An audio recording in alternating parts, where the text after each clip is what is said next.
abstract thought to actionable statecraft. And and I also recording in progress. Just a second. So, coming from a law university, I would indicate some of the thoughts that we have over the theme which has been given to us, and some of the resolution points and suggestions that we can bring here. Now, phishing attacks, ransomware, deepfakes, digital arrests, and all of them, they are no longer fairy tales or fictions. They are already existing on everyday basis, and they are the real, possibilities, which were the possibilities which have already started. Recording stopped. So in this, when we have this kind of summit, we demand that there should be an answer to such kind of situation, and we also understand that this answer cannot be purely technical. It must be jurisprudential, it must be ethical and human-centric. And it is the presence of robust rules, enforceable duties, and a collective psychological and not only psychological but philosophical strength that makes the internet a safe harbor for all of us. And National Law University Jodhpur is definitely happy to partner with this summit, and I speak to you with a deep sense of institutional pride and an even deeper sense of national duty. Being a professor of corporate law, I always say that before becoming the Vice Chancellor, I am the professor of corporate law. And the impact of AI and the technology on the corporate law is something which really is, making us think about doing research once again, because company law, if we look into it, has become more or less a data law. It's same is with the competition law. So I want to share one paradox here. The paradox is that we have integrated artificial intelligence into corporate board decision making. And this is no longer speculative, because the AI systems are already reshaping the governance practices, supporting strategic deliberations, automating oversight, and refining risk assessment. So in this evolving landscape, directors face growing pressure to deploy these tools responsibly, and even as the legal framework remains fragmented and also underdeveloped. So a prominent strand in the literature conceptualizes AI as a mechanism for enhancing the effectiveness of corporate governance. And by leveraging advanced data analytics, boards are set to acquire superior tools for risk evaluation, thereby enabling a more robust and data-driven oversight. While AI is promising significant efficiency gains, it also threatens the very mechanism of human oversight on which the corporate accountability depends. Now, corporate law remains grounded in the presumption of human agency and judgment, and this disconnect creates a paradox. It generates a paradox. Even as AI is normalized within the board deliberations for its perceived rationalizing function, the legal framework which governs the boards continues to predicate legitimacy on the human exercise of fiduciary duties. So this is one of the paradox I thought I should share with you. Now, as we are moving towards Viksit Bharat, the intersection of law, ethics, and innovation is where the battle for our future will be won or lost, and it demands technological independence alongside innovative solutions which promote social equity and inclusivity. So at NLU Jodhpur, we have moved beyond treating cyber law as a niche elective course, and it is now an integral part of our intellectual curriculum. And let me share a few pillars of the recent work that directly mirror the themes of this summit. So pillar number 1, which is global cyber norms.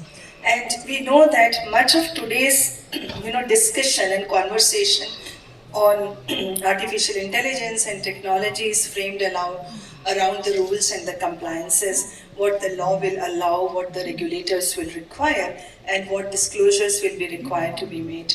In my view, these are important questions, but they are second-order questions.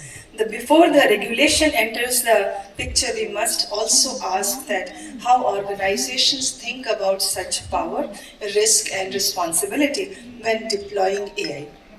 So many of the challenges that we see around AI arise not only from the technology, but also from the choices about the speed, the scale, incentives, and oversight which is made at the institutional level. So the first theme of this summit is about global digital peace building, and we believe that technology without a normative framework is simply chaos waiting to happen. Law gives shape to peace, and without a legal skeleton, the body of technology cannot stand against the winds of cyber conflict. So, what we have done at NLU Jodhpur is that we partnered with IIT Jodhpur and we did a second national workshop on law and technology, and we brought together architects of codes as well as architects of law, and the outcome of the result of this workshop was an MOU between the two institutions, and where we are focusing squarely on cybersecurity laws and safe AI governance, and we are now building a shared normative framework together. And besides that, Government of Rajasthan has also helped us in establishing a Center of Excellence for Research and Application in Law. That, along with Center of Technology, they are working, and we have already given our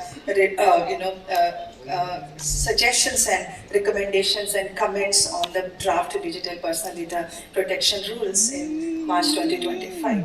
Now, which were on the basis of comparisons with the GDPR and also.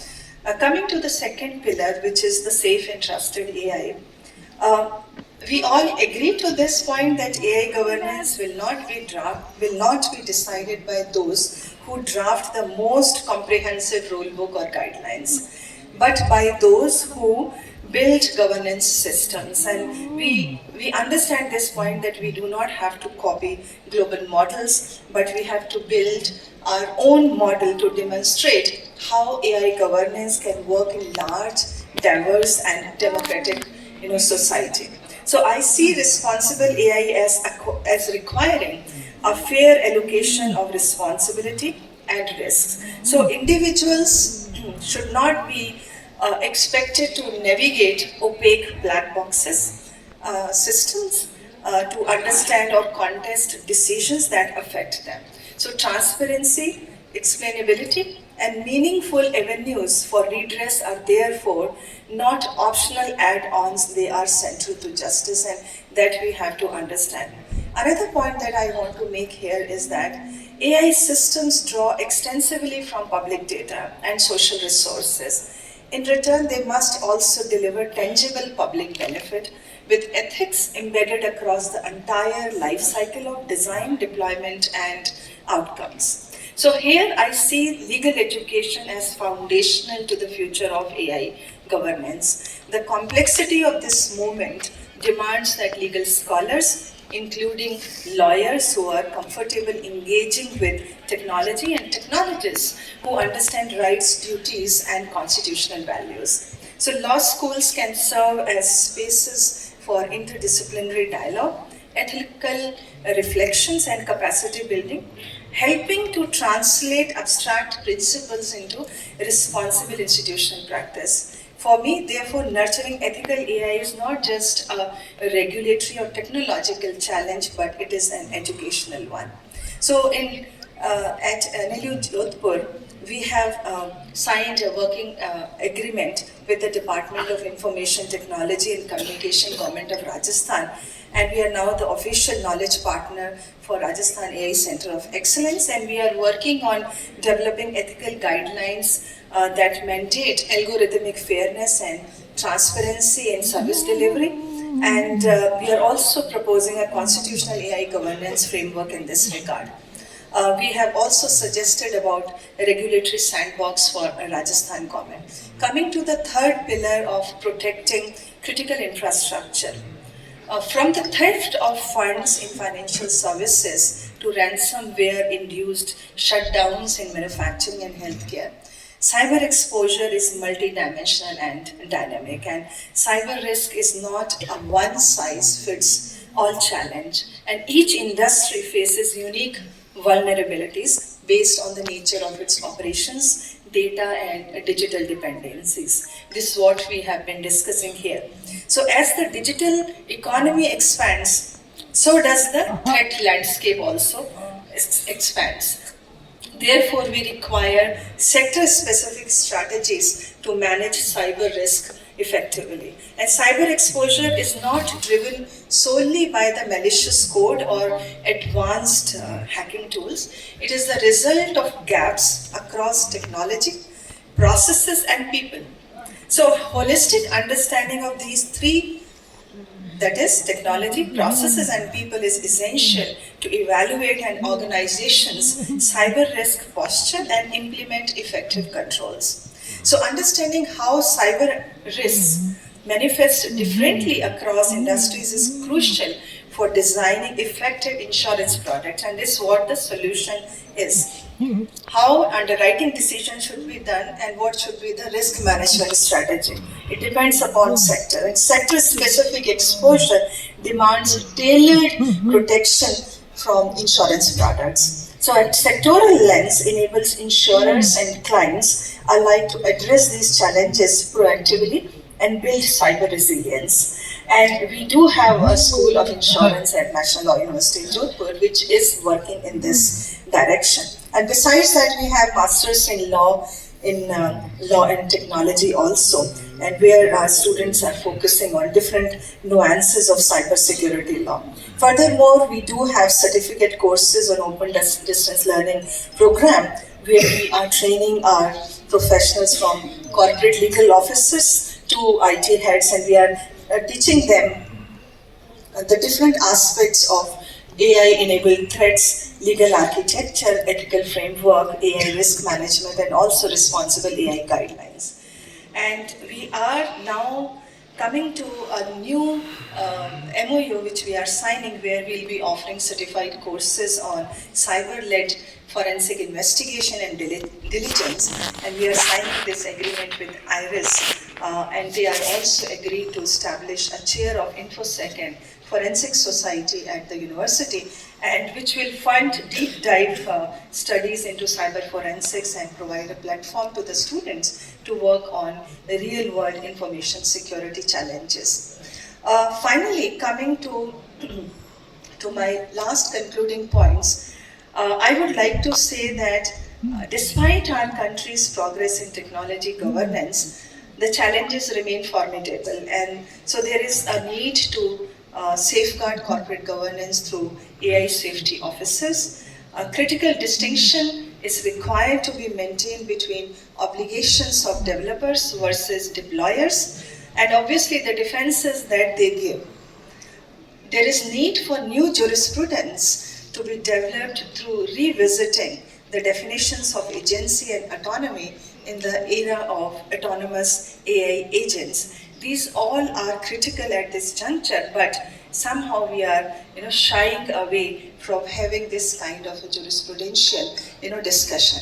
So at the conclusion, I would suggest some of the proposals which I'm sure many of you must have already suggested, that definitely we need to work towards a unified digital code, because our rules are fragmented across various ministries and across different laws also. So we need definitely a cohesive digital code which should be rooted in the Indian Constitution but should be agile enough for the next century. But before coming up with a digital code, which will take its own time, we should make standards and forums before the law sets in, as I said, because they can be quickly made through established forums and can be updated regularly before the law comes in. Then there is a need for ensuring strong disclosure measures for harmful AI acts. And we know that harms are transnational and diffused. And ensuring that AI capabilities do not go to bad actors to perpetuate harm, we need to improve cybersecurity and evolve a system where manipulation of guardrails becomes impossible. We have understood that there are guardrails created, but there is also a possibility of manipulating around it. So we need to ensure a strong disclosure measure. Then there is a need for preventive measures for ensuring resilience in the event of adversarial situations, and for this cooperation will be required, and we need tailored insurance protection for such kind of resilience. There is also a need, which has also been proposed internationally, to have mandatory liability insurance and escrow accounts for AI system deployers on the basis of thresholds that can be fixed, and also strict liability regime for foundational model developers. And the principle of strict liability is very well established in Indian jurisdiction.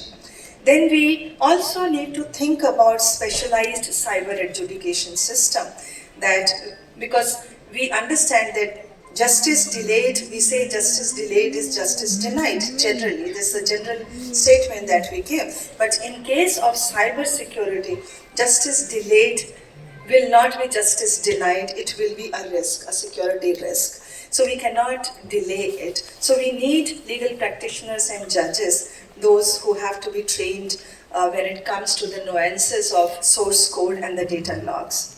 Then the last suggestion that I would make is that we should have a permanent legal lab where a body of experts, maybe some of them from this summit, they can meet quarterly to produce one ready to implement policy brief for the government, prepare a toolkit or audit toolkit and compliance frameworks. And it can also act, very importantly, it can also act as a shared platform for real-time threat intelligence.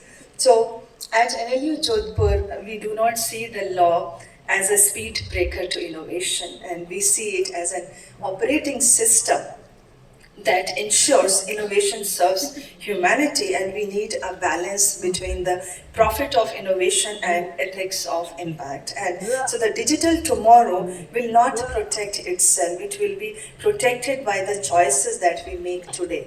And the choices should be grounded in fairness, security, and a relentless respect for the individual. And the rules for the next century are being written now. And let us write them with precision, with courage, and also let us write them together. Thank you. Jai Hind.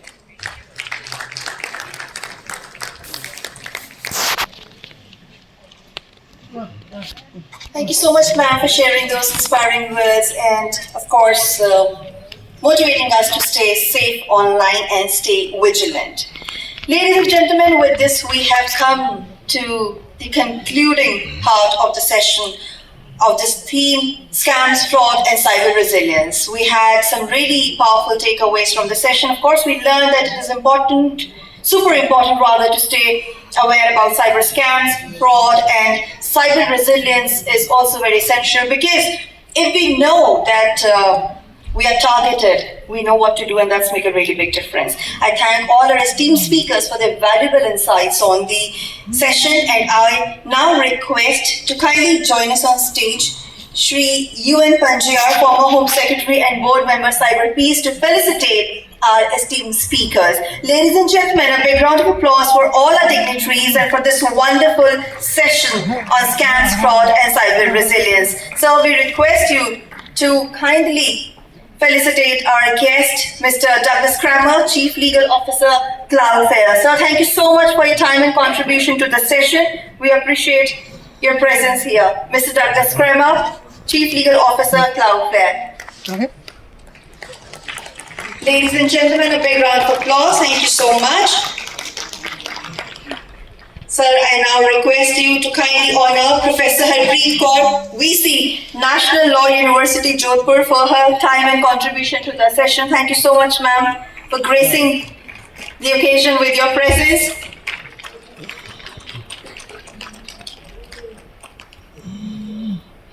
And now I request you, sir, to kindly felicitate Dr. Madan Mohan Tripathi, Director General, National Institute of Electronics and Information Technology, NILET. Thank you so much, sir, for sharing those brilliant insights on scams, fraud, and cyber resilience. We request all esteemed speakers to kindly come together for the group photograph. So please come together for the group photograph. Ladies and gentlemen, show some energy. Please give a big round of applause. The session has come to a close now.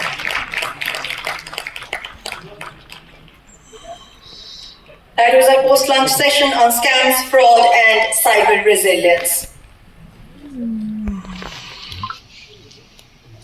Thank you so much. We request the dignitaries to kindly take their seats in the front row amongst the audience, as now we are going to witness an amazing Nukkad Natak here, which is prepared by Jito ladies. We have artists here, so we request you to kindly stand by for this Nukkad Natak before we go for the tea break. Thank you so much. So we request the artists from Jito Ladies to kindly join us on stage and present this wonderful Nukkad Natak on cyber security. Thank you so much, ladies and gentlemen. A big round of applause for what you're going to watch right now. Thank you.